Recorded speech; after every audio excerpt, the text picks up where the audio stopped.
ಬಜೆಟ್ನಲ್ಲಿ ನೀರಾವರಿ, ರೈಲು ಮತ್ತು ಹೈವೇಗೆ ಹೆಚ್ಚಿನ ಅವಕಾಶ ಸಿಗಲಿದೆ.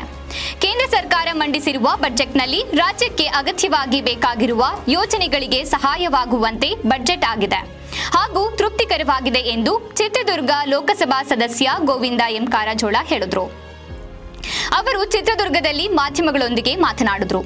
ಕೇಂದ್ರ ಬಜೆಟ್ನಲ್ಲಿ ವೈಯಕ್ತಿಕ ಯೋಜನೆಗಳ ಘೋಷಣೆ ಮಾಡಿಲ್ಲ, ರಾಜ್ಯವಾರು ಮಾಡಲಾಗುತ್ತದೆ. ನೀರಾವರಿ ಮತ್ತು ರೈಲ್ವೆ ಯೋಜನೆ ಹಾಗೂ ಹೈವೇ ಬಗ್ಗೆ ಹೆಚ್ಚಿನ ಅವಕಾಶ ಸಿಗಲಿದೆ ಎಂದರು. 4.1 ಕೋಟಿ ಯುವಕರಿಗೆ ಉದ್ಯೋಗ ಸೃಷ್ಟಿ ಮಾಡತಕ್ಕಂಥ ಹೊಸ ಒಂದು ವ್ಯವಸ್ಥೆಯನ್ನು, ಇನ್ಫ್ರಾಸ್ಟ್ರಕ್ಚರ್ ಕ್ರಿಯೇಟ್ ಮಾಡ್ತಕ್ಕಂಥದ್ದು ಕೂಡ ಇಟ್ಟಿದ್ದಾರೆ.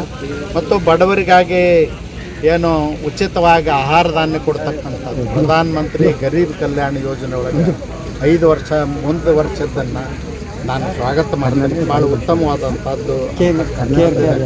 ಮತ್ತು ಬಡವರ ಮಕ್ಕಳಿಗೆ ಉನ್ನತ ಶಿಕ್ಷಣಕ್ಕೆ 10 ಲಕ್ಷದವರೆಗೂ ಸಾಲ ಸೌಲಭ್ಯವನ್ನು ಕೊಡ್ತಕ್ಕಂಥದ್ದು ಕೂಡ ಉತ್ತಮವಾದಂಥ ಬಜೆಟ್ ಅಂತೇಳಿ ನಾನು ಈ ಸಂದರ್ಭದಲ್ಲಿ ಹೇಳಲಿಕ್ಕೆ ಬಯಸ್ತೇನೆ.